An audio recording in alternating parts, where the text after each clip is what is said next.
cirugía cosmética de la cara, porque esto es bastante importante. Esta foto de una paciente de nosotros, que está más adelante, yo voy a mostrar cómo nosotros tratamos. Y la cirugía ortognática, como yo había dicho cuando empezamos, es una cirugía que nos interesa su punto de vista estético. Este es un paciente que tenía una oclusión perfecta, toda inflación, pero la cara torta completa. Y es una enfermedad relativamente común. No sé si ustedes están acostumbrados a ver pacientes como este, mas este paciente é um paciente que foi acidentado quando niño, e bateu el mentón e teve uma fratura de côndilo. ¿Sí?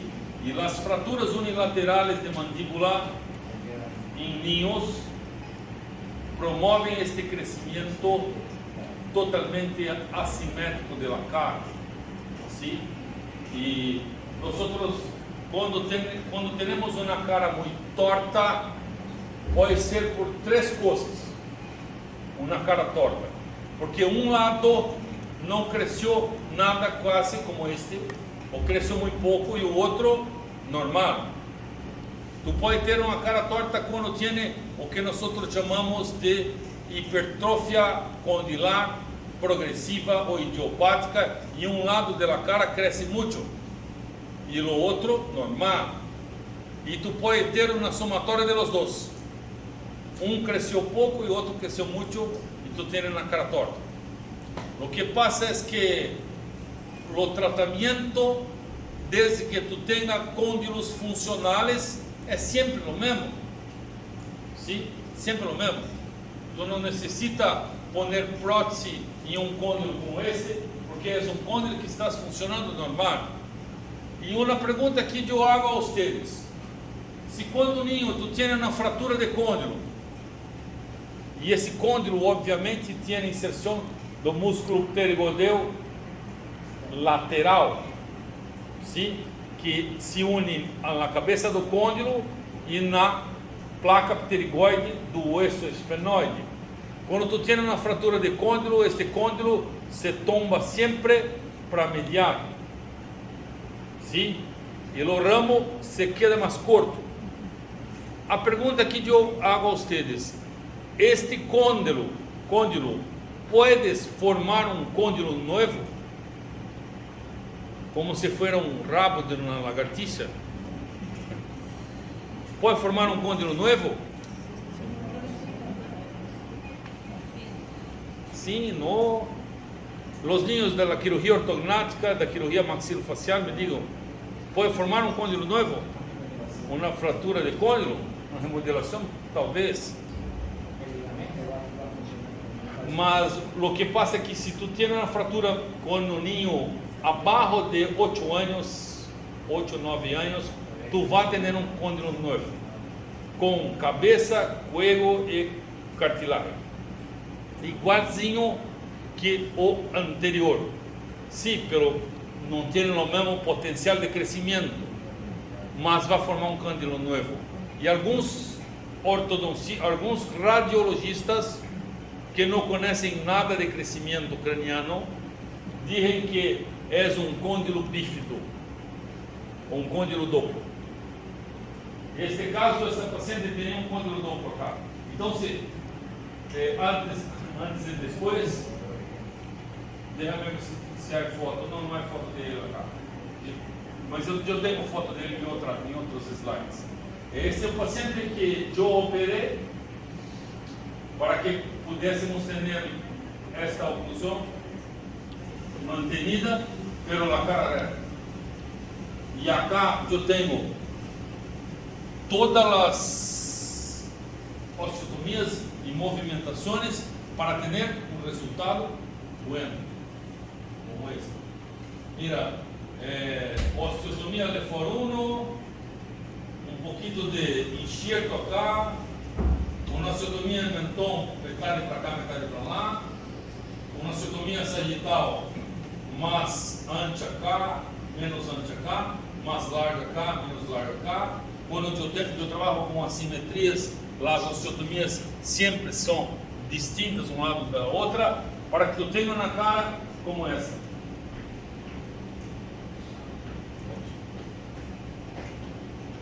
Isso que nós chamamos de cirurgia cosmética. A cirurgia ortognática sim começou em 1810 com Simon Hooligan, depois passou para o Dr. Hugo Belgeiser. Em 1955 eu tive a oportunidade de conhecê-lo pessoalmente. Este foi uma pessoa que tinha uma ideia fantástica e foi o primeiro homem que teve a ideia sacada de desviar do nervo e fazendo uma osteotomia em ramo ascendente. Esta é a mesma osteotomia que hoje os cirujanos estão retornando à cela e estão chamando ela de outro nome, estão chamando de minimamente invasiva. Sim? E que não tinha nada de novo, é a mesma osteotomia que foi feita pelo Dr. Hugo Belgeiser, situado por cerca de 1955.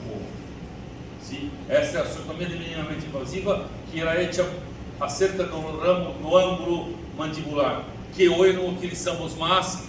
Por quê? Porque tem pouco contato de osso. E porque nós outros não queremos ter pseudoartrose e não união de fragmentos. Como eu digo por la manhã, né? Que nós outros temos 5% de pacientes que nunca vão ossificar. Não se olvide disso nunca. E depois essa técnica foi cambiada mais adiante por Dal Ponte em 61 e em 61 foi cambiada mais algumas 2 ou 3 vezes por outros cirujanos. O fato é que hoje nós utilizamos ela de uma forma um pouco diferente e eu vou mostrar aí. Quando eu me comecei, eu trabalhava com alambre de acero e eu tenho aqui um paciente que foi feita por mim na cidade. Eu comecei na cidade de Maringá. Eu fui o primeiro a fazer cirurgias ortognáticas em Maringá e hoje tem cirujanos que trabalham allá, mas todos eles aprenderam comigo e eu criei a residência de allá e me mudei, viajei para outra cidade e meus amigos se quedaram allá.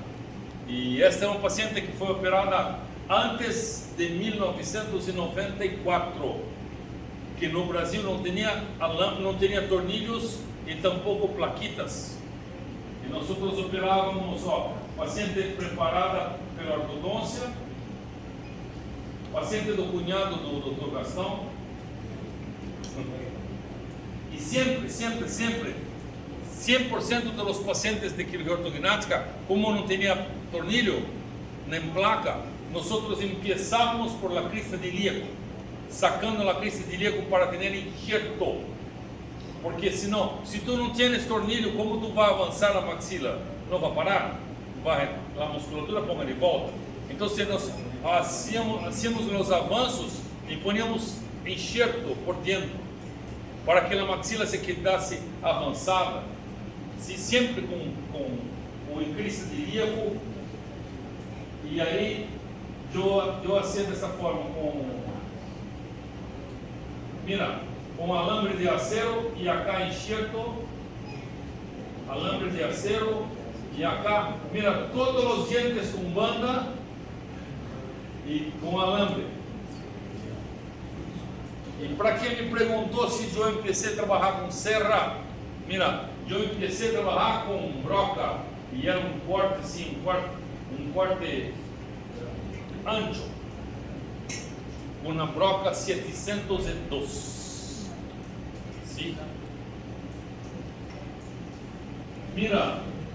Pós-operatório imediato, antes de liberar o paciente do hospital, tanto de alambre, e acá a mentoplastia feita com alambre, e ao paciente. E acá com 25 anos de pós-operatório. Este senhor na Bavária, o Bernd Spiessel, foi o primeiro a aplicar os tornilhos de fixação. Eu tenho o prazer de vou estar com a equipe deste senhor em outubro em Basel, na Suíça. Depois me quedar lá já um mês. Um pouco passeando, um pouco estudando. Ele foi o primeiro cirurgião a utilizar tornilhos bicorticais em hueso, isso em 1900 e algo, cerca de 55, 60. E só começamos no Brasil 30 anos depois. 30 anos depois.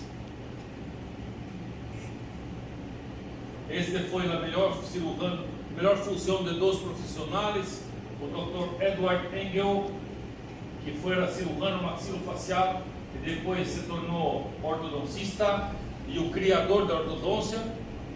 Sim, começou a trabalhar com Villard Black. Em 1934, eles dois começaram a preparar ortodonticamente os pacientes para a cirurgia.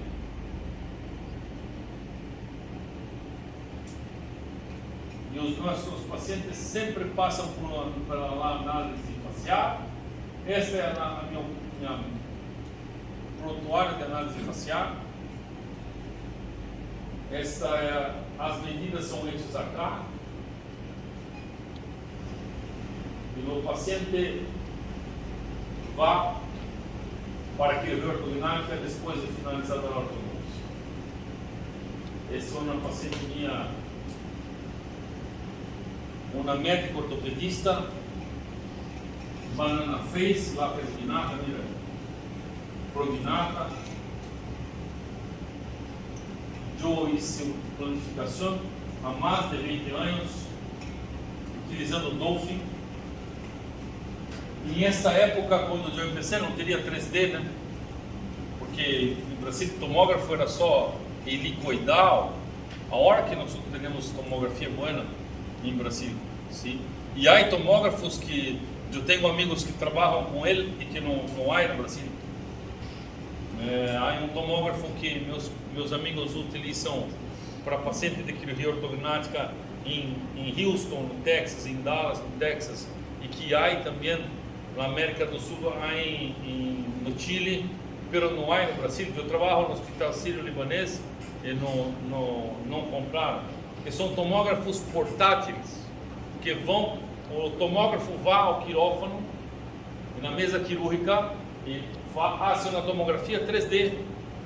E no momento que tu termina a cirurgia, e tu miras no computador em 3D. Este tomógrafo portátil não há no Brasil. É um multi-slice, multicanal, que não temos acá. Então há muitas coisas que se quedam como que 20, 30 anos para chegar ao Brasil. Sim. Elas se passam primeiro dos Estados Unidos, vão para a Europa e depois vão para o Brasil.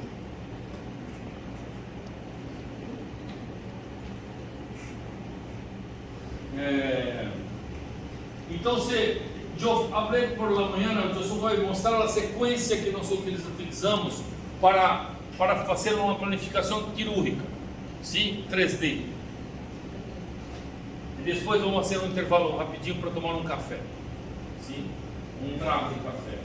Então, isto se chama fluxo digital, que eu hago hoje de rotina em meu consultório e fazemos também na universidade onde eu trabalho, fazemos tudo. Então, o paciente é feito uma tomografia e é criado um guia, um split, que vai para aquele guia. Mira que eu vou mostrar como. Tu tens primeiro a foto do paciente utilizando uma linguagem JPEG. Mira, um paciente laterognata, prognata, classe 3, um mentão forte, deficiência de maxila e classe 3. Eu utilizo o lodaico da tomo e saco fora a teleperfil, a teleradiografia hecha da tomografia. Sim?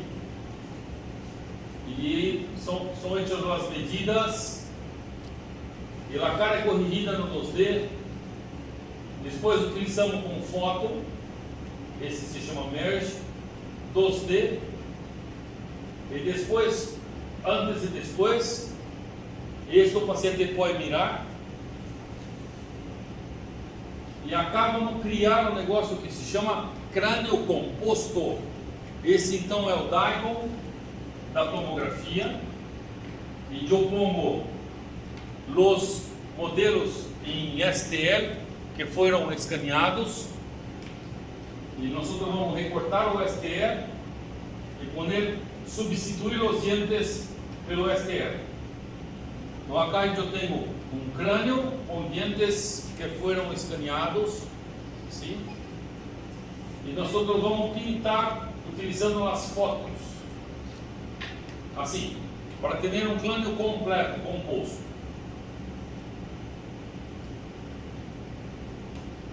E essa movimentação que foi feita no 2D, nós passamos para o 3D, utilizando o esqueleto. Mira, essa foi a movimentação que o 2D criou e foi agora passada para o 3D, que é uma rotação horária de plano, um recuo de mandíbula e avanço de maxila. Então acá eu tenho antes e depois, acá eu tenho a movimentação que o paciente vai sofrer, e eu vou então agora manter a maxila na posição original e a mandíbula corrigida, e eu vou criar um splint, um guia quirúrgico, que é este. Este é um guia quirúrgico que vai posicionar a mandíbula em uma posição nova, e que pode ser feito para a maxila ou para a mandíbula, o que tu queres. E depois a gente ponga para imprimir.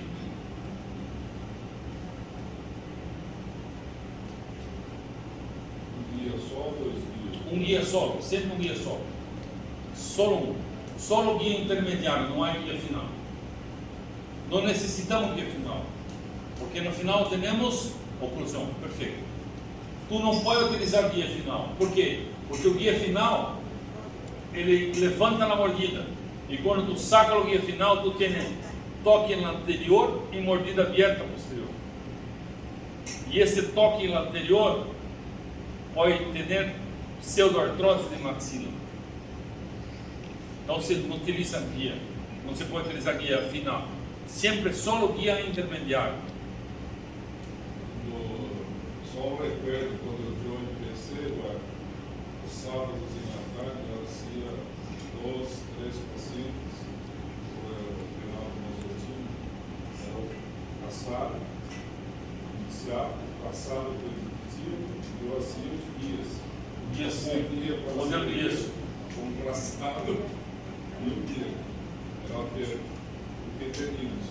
Sim, ele está dizendo que em passado nós utilizamos o traçado cefalométrico antes e o preditivo utilizando papel, eu utilizava o Trafan, e depois montava em articulador de yeso e utilizava uma mesa digitalizadora que se chama Great Lakes Model Block, que é uma publicação do Dr. Edward Ellis, para fazer a movimentação no yeso e criar o guia quirúrgico, em modelo de yeso. Eu hice utilizando yeso hasta mais ou menos uns 15 anos atrás. Quando chegou o primeiro tomógrafo Conibim, eu parei de utilizar o modelo de yeso. E eu tenho alguns assistentes que não queriam estudar, não queriam.